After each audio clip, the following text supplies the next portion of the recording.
La batalla de Austerlitz es sin duda alguna la más distinguida de Napoleón en el arte de la guerra. Así como hay artistas con un lienzo que representa toda su carrera, o textos que definen el nombre de quien los ha redactado, también, históricamente, hay figuras recordadas por el cómo se manejaron en un gobierno, y en caso de Napoleón, cómo se desplazaba en terreno, tan propio como lo es el sigilo de una lechuza, tanto la astucia de un zorro, anteponiendo sobre todo sus convencimientos expansionistas. Esta, aunque emocionante, tuvo una duración de apenas un aproximado de 9 horas. Ubicada en la actual Chequia, más específico en la meseta de Pratzen, Napoleón ejecutó una planificación que definiría lo que más adelante sería la táctica, que tiene una similitud con la habilidad del agua para extenderse de entre los obstáculos. Los bloques que se veían enfrentados eran potencias reconocidas. Por un lado se hallaba el Imperio francés y del otro estaba el Imperio ruso y el Imperio austriaco. He aquí una de las razones por la cual este enfrentamiento se le llama también la Batalla de los Tres Emperadores, teniendo como emperadores de cada territorio a Napoleón I, Alejandro I y Francisco I. Tras la conspiración de Fallen contra el anterior zar Pablo I, padre de Alejandro, se le sucedió el trono a este mismo por la reforma del derecho de primogenitura. Era característica la inexperiencia del zar, es por eso que decidió formar un consejo denominado Comité Privado. Este se encargaba de suplir al zar tanto en reformas como en asesorías para su gobierno, conformado por el conde Víctor Kochubey, el príncipe Adam Jerzy, el conde Nikolai, el conde Pavel Stroganov y cierta inspiración de Mikhail Speransky. Las condiciones políticas en su momento eran un tanto prometedoras en primer lugar. Pese a estas reformas escritas en papel, la realidad difería un poco del sistema social. Militarmente contaban con un aproximado de 250 a 300,000 unidades. Sin embargo, dados los constantes cambios por las reformas implementadas por Catalina, Pablo y finalmente Alejandro, hubo una fuerte debilidad que los atrasó. Soldados con poca educación, oficiales nobles a veces poco profesionales y logística lenta por el enorme tamaño del imperio. Por otro lado se hallaba Francisco I de Austria. Poseía un imperio considerablemente joven, dado que se proclamó en 1804, esto para equipararse a Napoleón tras su ascensión a emperador. Centrándonos en el imperio austriaco, se hallaba socialmente en persecución y censura para evitar rebeliones contra el gobierno. Militarmente eran multitudes de miembros de distintas nacionalidades, siendo un total de un promedio de 250,000 unidades. La Revolución Francesa había triunfado hace poco en 1799.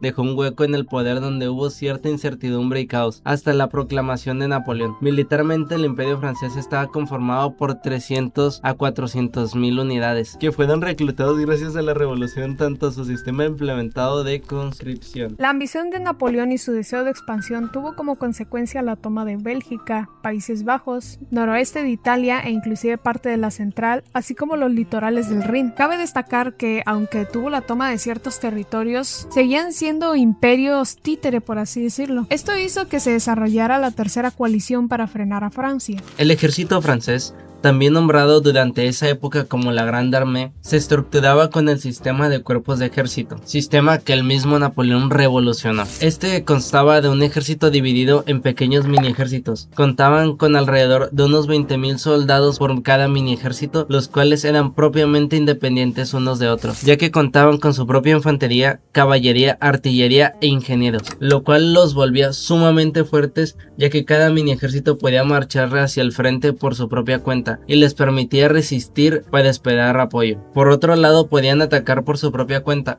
además de tener un mando unificado, ya que no solo Napoleón tomaba decisiones, sino que cada mini ejército tenía su propio mariscal, quienes también tomaban decisiones, liderando así a los mini ejércitos. Este es uno de los sistemas que mejor funcionaban en esos años, ya que no había nada parecido. De hecho, es uno de los sistemas más parecidos a la época actual. En todo caso, la Grande Armée contaba con un personal de alrededor de 73,000 a 75,000 efectivos, de los cuales 50,000 se constaban de infantería ligera y de línea, los cuales estaban únicamente armados con un fusil de chispa Charleville modelo 1777 calibre .69, junto con una bayoneta de 40 centímetros. El fusil tenía un alcance de unos 100 metros efectivos, el cual requería alrededor de 20 segundos para recargarse.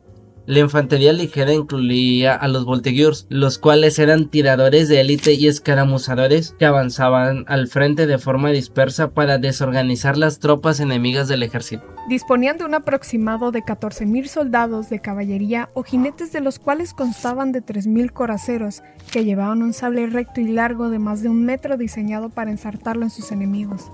Portaban 2 pistolas calibre .69, llevaban una coraza de hierro templado que cubría pecho y espalda, además de un casco de acero. Esta armadura los protegía de sablazos enemigos y podía desviar balas de mosquetes si se disparaban desde lejos. Tenían caballería de línea, aproximadamente unos 7.000 jinetes, el cual era el grupo más numeroso de caballería francesa, los cuales se dividían en 2, dragons y lanceros. Los dragons estaban armados por sables semirrectos y un mosquetón con bayoneta. Por su parte, los lanceros estaban armados por una lanza larga de alrededor de 3 metros. Por último, la caballería ligera, los cuales eran ojos y oídos del ejército, eran jinetes veloces y ágiles. Su misión principal era explorar el terreno, espiar movimientos del enemigo y cortar los suministros. Ellos eran alrededor de unos 5.000 jinetes que se dividían en huásares y cazadores. Ambos estaban armados por un sable curvo, un mosquetón, pistolas, además de no portar ninguna armadura. Por el otro lado está el ejército de la tercera coalición. Este ejército estaba conformado por 85.000 soldados, de los cuales unos 60.000 eran infantería regular armados con el mosquete Tula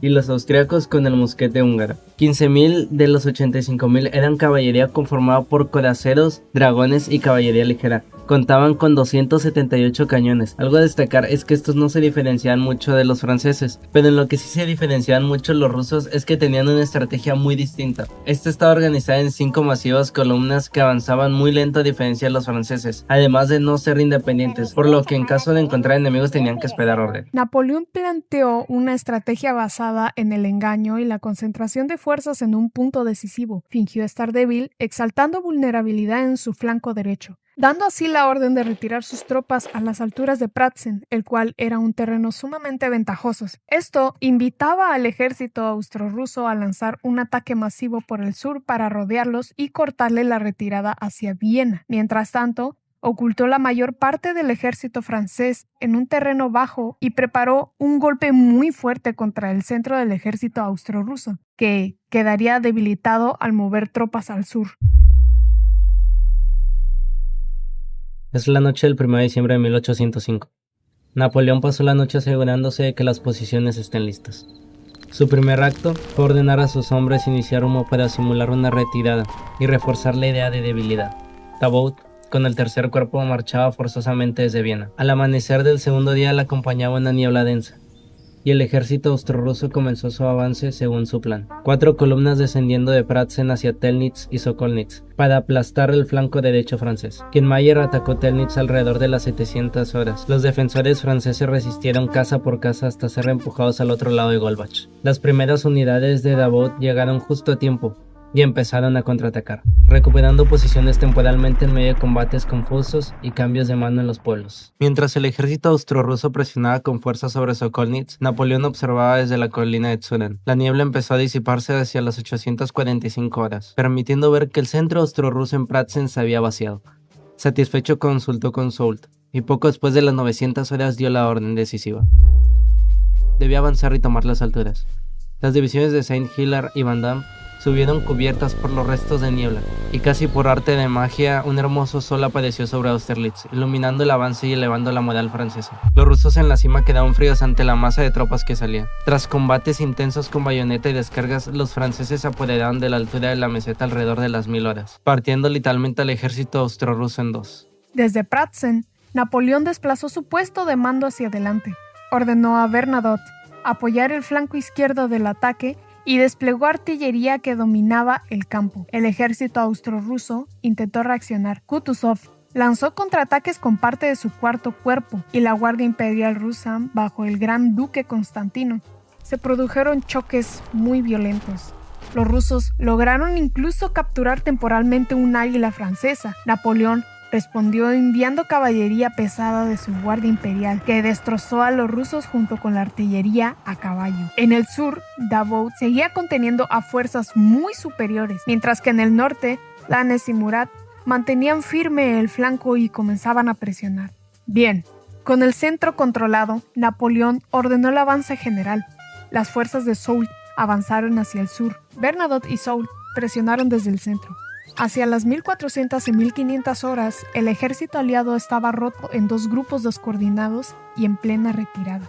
La caballería francesa de Murat cargó rápidamente, causando pánico. Miles de rusos y austriacos huyeron despavoradamente hacia los lagos congelados de Menitz y Satzchen.